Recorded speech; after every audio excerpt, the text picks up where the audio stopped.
Sound 1 2 3. Halo semuanya, selamat datang di Bariski Channel ya, dengan Bambang di sini, dan kali ini gua mau coba review ya. Jadi gua sehari ini langsung gua buat 2 video ya. Nanti ini videonya di hari selanjutnya. Oke. Ya, kali ini gua mau coba jelaskan ya, ban apa sih yang lu pakai nih, Bang, gitu ya. Ban dual purpose-nya kok murah banget gitu. Ya. Ini gua beli ya di salah satu marketplace ya, di online shop Bukalapak, anjay ya. Gua sebutkan aja ya, walaupun gua tidak di endorse gitu, asik ya. Gua beli di Bukalapak ya. Tokonya nanti gua sertakan di link ya. Ini adalah ban, namanya apa ya, EPR ya, EPR apa gitu namanya. Nanti gua kasih dah namanya. Ya, ini ban dual purpose. Bisa dibilang ban dual purpose ini, gua sebutnya ini ban dual purpose murah. Kenapa gua bilang ban dual purpose murah? Karena harganya ini sepasang di bawah 200.000. Sepasang loh. Ya, sepasang kisarannya di bawah 200.000 gitu. Ini banyak coret-coretan. Terjadi sesuatu ini di sini. Oke, jadi ini ban udah lama gua simpen dulu gitu ya, buat nanti-nanti gitu. Karena memang gua nggak sempet ganti ban juga gitu ya. Kesan pertama ya gua cobain ban ini adalah bannya tuh gokil, tau nggak? Kesan pertama itu gokil ya, karena gokil. Kenapa gua bilang gokil? Karena murah, gokil kan. Gitu. Terus yang kedua, gua belum nyobain di jalur off-road, tapi nanti gua bakal coba konten di off-road seperti apa ketangguhannya ya. Tapi kalau tadi gua sedikit kecil-kecilan gitu lewat jalan gak rata itu masih nyaman-nyaman aja gitu ya, masih seperti bawaan pabrik. Bawaan pabrik maksudnya masih seperti ban-ban yang sudah ternama gitu, masih nyaman intinya ya. Itu sih dua yang gua jelaskan. Kelebihannya di sini, ketika gua memakai ban dual purpose dibandingkan dengan gua memakai ban khusus untuk di jalan raya, itu ketika gua melewati jalan berpasir atau jalan tanah atau jalan berlumpur, istilahnya jalur off-road lah ya, gua lewat jalur off-road itu ya nyaman. Kenapa nyaman? Karena kembangannya itu berbeda gitu, jadi ya nyaman banget gitu. Tidak ada sih kemungkinan slip, itu ada, tapi masih bisa dinetralisir gitu, masih bisa diminimalisir ya. Berbeda dengan pakai ban jalan raya dipakai off-road ya. Lu tahu sendiri kemarin gua ke Hambalang becek-becekan, banyak banget maternya anjir ban motor gua gitu ya. Tapi kalau yang sepengalaman gua, kalau gua pakai ban dual purpose itu gua jarang banget gitu yang namanya gitu slip gitu ya di jalur off-road gitu. Slip itu jarang ya. Itu pertama. Yang kedua, kelebihannya ini adalah ban EPR ini, kelebihannya di harganya gitu, sangat banget murah gitu ya. Untuk kalangan menengah ke bawah, apalagi kalangan pelajar dan mahasiswa kayak gua yang pengen nyoba-nyoba gitu ya, pengen ngadi-ngadi gitu ya. Itu enak banget ya. Gua rekomendasiin beli ban ini kalau pengen yang nyeleneh-nyeleneh gitu ya. Itu yang kedua. Yang ketiga ya, udah mah murah, dapat diandalkan di jalan off-road. Yang ketiga ini bisa dibilang ini cocok untuk yang suka adventure gitu ya, yang suka keliling-keliling ke jalan-jalan yang gak rata, jalan-jalan rusak. Ini gua masih rekomendasiin ban ini gitu ya. Di balik kelebihan pasti ada kekurangannya dong ya, jelas lah ya. Yang pertama, ini bukanlah ban merek ternama, jadi gua masih meragukan kualitasnya. Untuk dipakai jangka lama gitu gua masih agak meragukan gitu ya. Untuk dari segi kualitasnya agak meragukan, tapi kalau mau coba-coba gua rasain lah sendiri gitu. Tapi menurut gua ini udah oke. Yang jelas ini karena bannya ban EPR ya, bannya itu tidak terlalu ternama gitu ya, kita juga jarang dengar gitu ya. Untuk dari segi kualitasnya ya gua taruh di rentang 5/10. Tapi gua juga agak gimana ya dengan ban ini gitu. Yang jelas kekurangannya di sini, ini bukan ban ternama ya. Jadi kalau lu pengen ban yang bagus, kualitasnya oke dan terkenal, ya lebih baik carilah ban sekelas model Corsa Cross X gitu ya, Terreno gitu ya. Aspira Premio Terreno itu mereknya itu.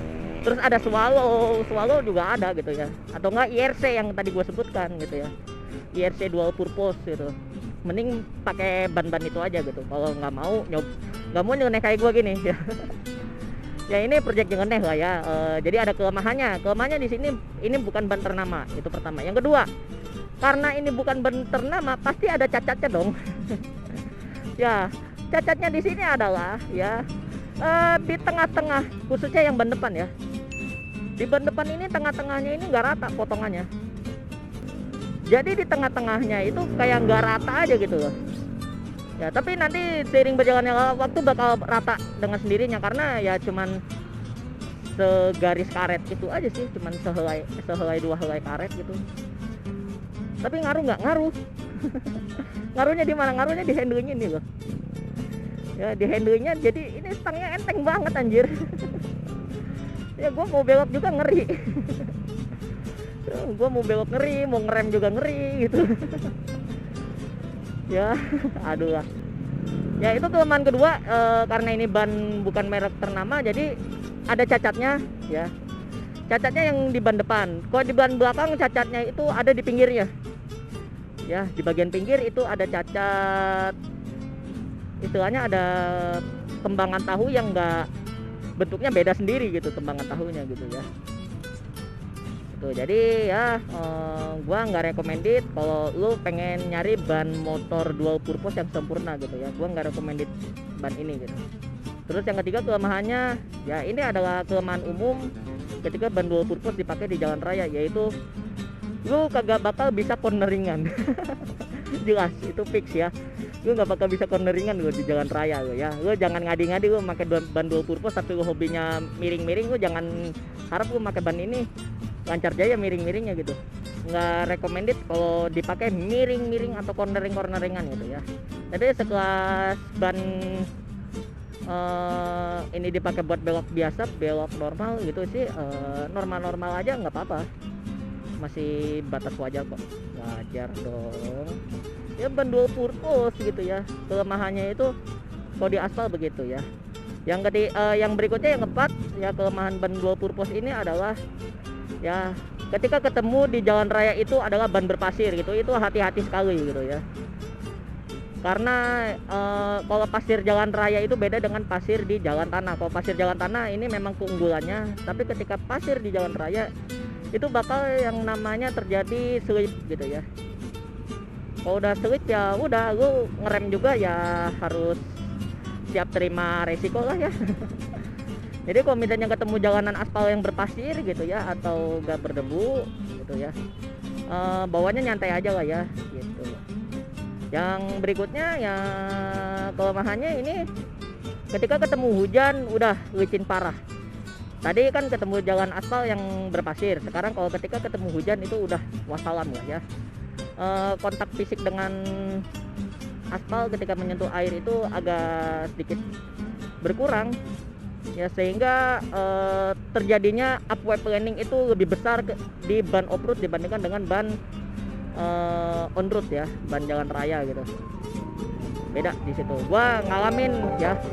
Maaf nih, gue bukannya nyeramahin, bukannya so tau, emang ini fakta. Gue waktu itu nyobain di motor KLX dan gue terjungkal dong. Ya itu kelemahannya ya.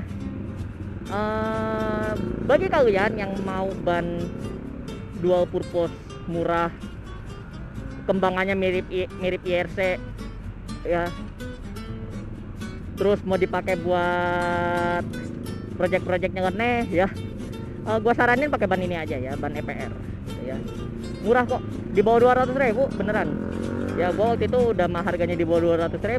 Waktu itu ada promo ongkir, enak banget lah. Lumayan. Ya kalau kalian pengen ban dual purpose yang istilahnya yang meyakinkan gitu ya, tidak meragukan ya bahannya gitu, tidak ada cacat gitu yang tadi gue sebutkan ya, tinggal pilih aja. Ada Aspira Premio Terreno ya, untuk yang ternama tuh. Ada Terreno, ada Corsa Cross X, terus ada IRC, ada Swallow, ada Maxxis. Itu yang ban 20 pose ya. Itu banyak banget kok. Tinggal pilih aja, tapi budgetnya itu kalau di motor, kalau kayak model motor repo gua kemarin gua nanya-nanya itu sekitar kisarannya di atas 300.000 gitu, kisarannya ya di atas 300.000 kalau di bengkel ya, nggak tahu kalau di online mah ya. Kalau gua makan ini karena beli online, tapi di online juga hitungannya sama aja kok ya. Mungkin itu aja dari gua ya, kurang lebihnya mohon maaf ya. Bisa ditambahkan di kolom komentar kalau ada kelebihan ada kekurangannya ya. Dari gua cukup sampai di sini. Like video ini jika anda suka, dislike aja kalau nggak. Sampai ketemu lagi di video berikutnya. Tuh macet.